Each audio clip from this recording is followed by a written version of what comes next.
this video, I am going to be doing a major teardown of electronics. And as you can see, this is a big box right here full of electronics.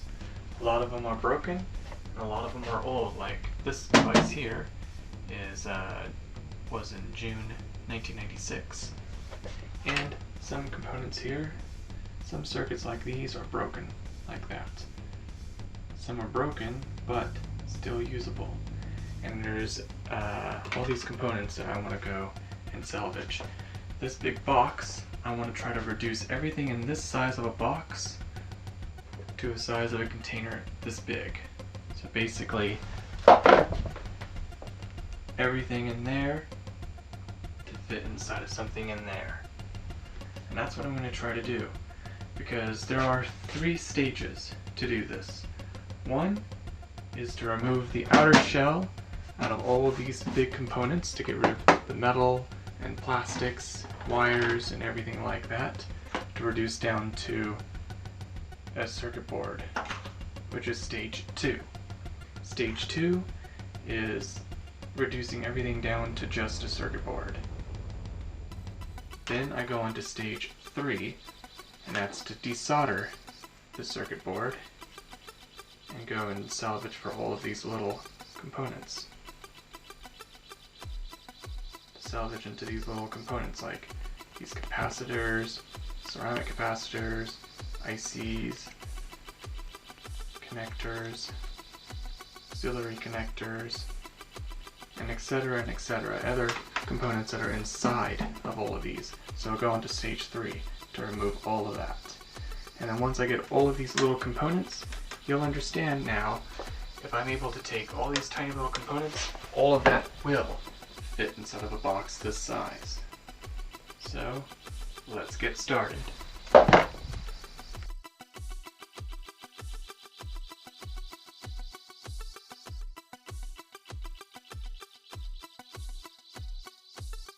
Stage 2, desoldering. Then of course stage 3, which will be to take all the components and organize and separate everything, keep everything all separated in order. So there we go. That's what I've done so far, and now I'm ready.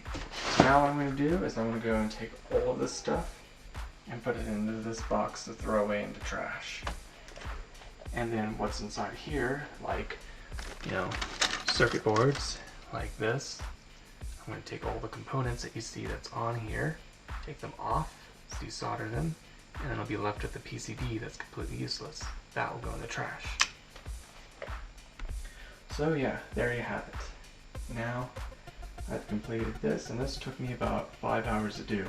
My battery on this camera ran out while I was filming my time lapse for that, but that's okay. I mean, it would have been too long of a video anyways. So I'm going to go ahead and finish this.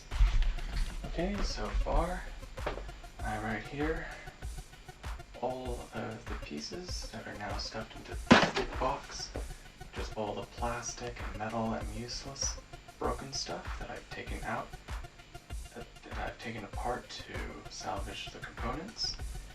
And right here is a box that remains of only circuit boards, all of the little PCBs. I've organized this box and separated it by organizing a pile inside of this box being only power supplies and plugs, because that will be useful and necessary. I could take these apart and salvage for components, because there will be a lot of components inside, especially a full bridge rectifier. But sometimes you don't have to do that, because sometimes things like this, power supplies like these, can be useful. So that's why I'm keeping them. Also, right here I have a box that I have of now speakers. Speaker box. And right here is some cooling fans. Okay, and right here I have a box that I have right here that has full of wires. This box has only wires in it. So I can salvage for wires whenever I need a wire for something. That's a box that will have wires. So there we have it. That's what I have done so far. Now, I'm still on step 2. Still on step 2. Still step 2. I need to go and take all of these components and salvage them. Take them all off from the circuit boards and categorize it. Once I've taken all these components off from these circuit boards, then that makes stage 3. Although I kind of already did stage 3 a little bit by separating the wires and power supply, speakers, and fans. So that's part of stage 3. Okay, fine. But here, I'm going to go and remove some of the components, all of the components off from these circuit boards, and that will become stage 3, where I'm going to organize all of these components and put them all in their places of where I need to keep them and how I store them. So there you have it. Now let's go ahead and desolder all of these components.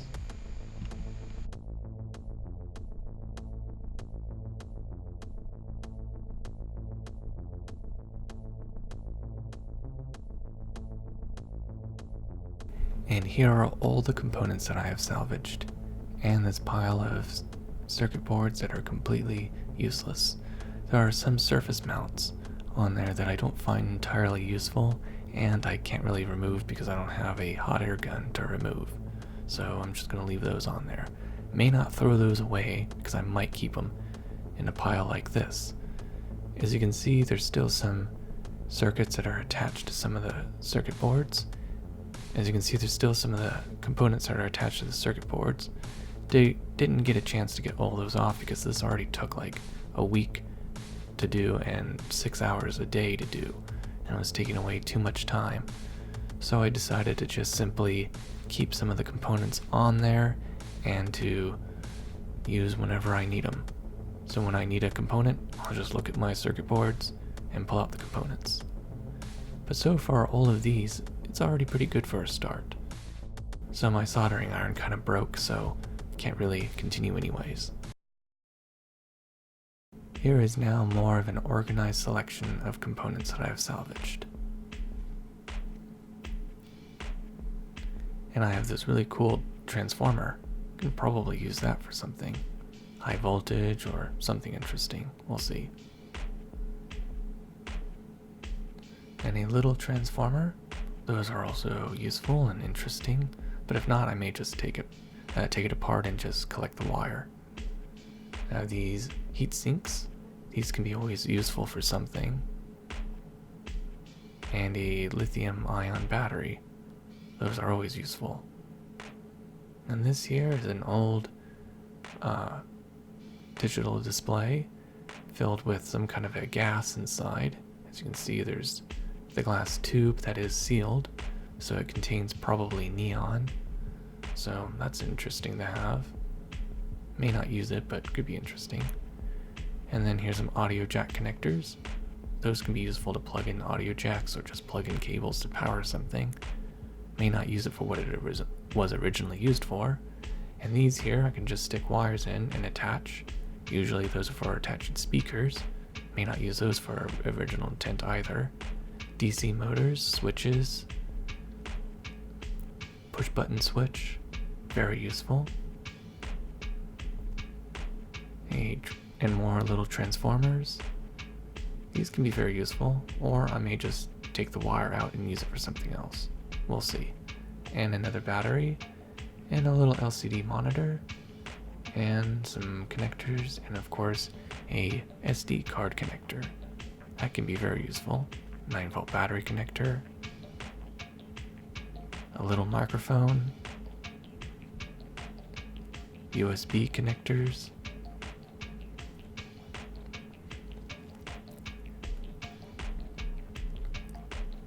and some more wire connectors that connect speakers, this DC motor, and yeah, these parts are very interesting and potentially useful.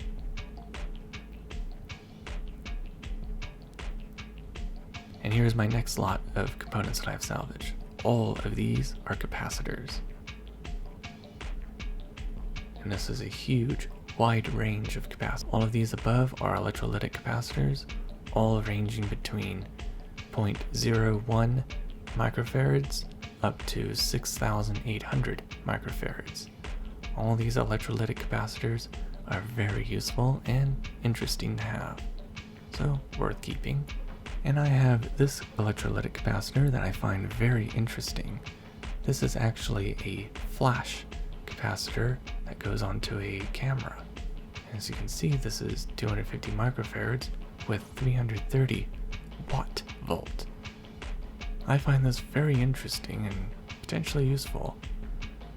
Not really sure how different it is compared to regular electrolytic capacitors, but I'm gonna have to research this and figure this out. But this could be potentially useful and I might use this for something. But we'll see.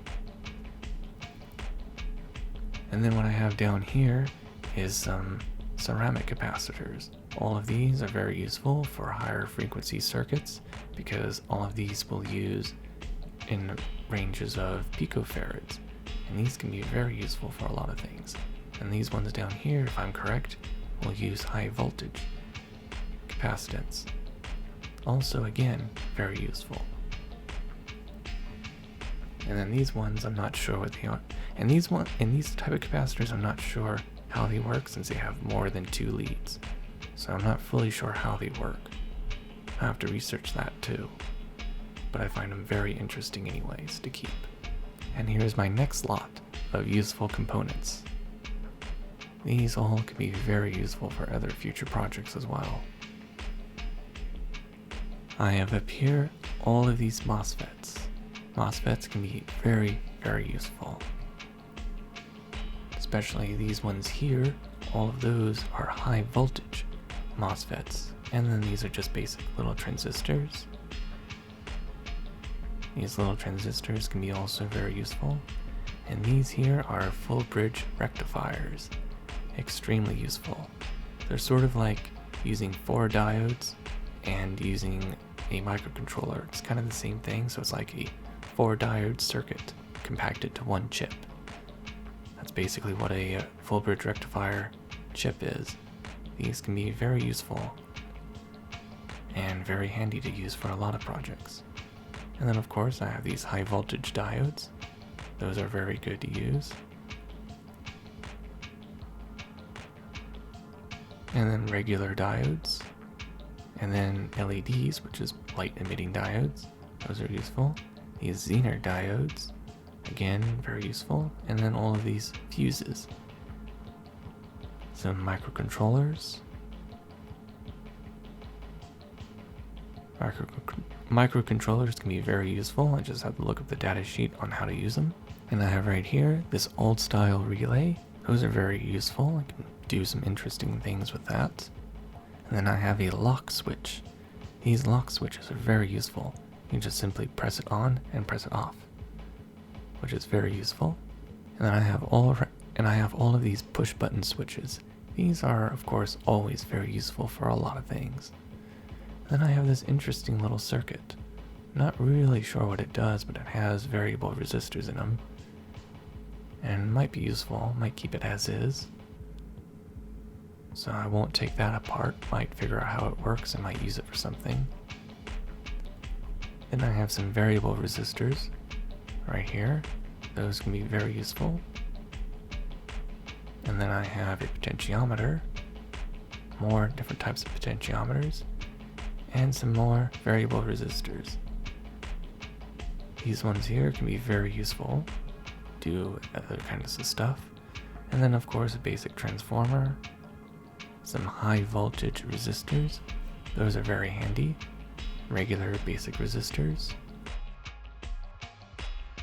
And I have some crystal oscillators, those are always very useful. Some inductors, iron core inductors, magnetic core inductors, and some toroid inductors. Those can be very useful.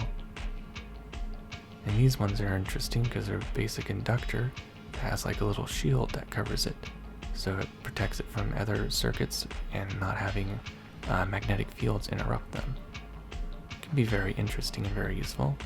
So like when that one's next to that one, it'll not interrupt its magnetic field, which can be very handy.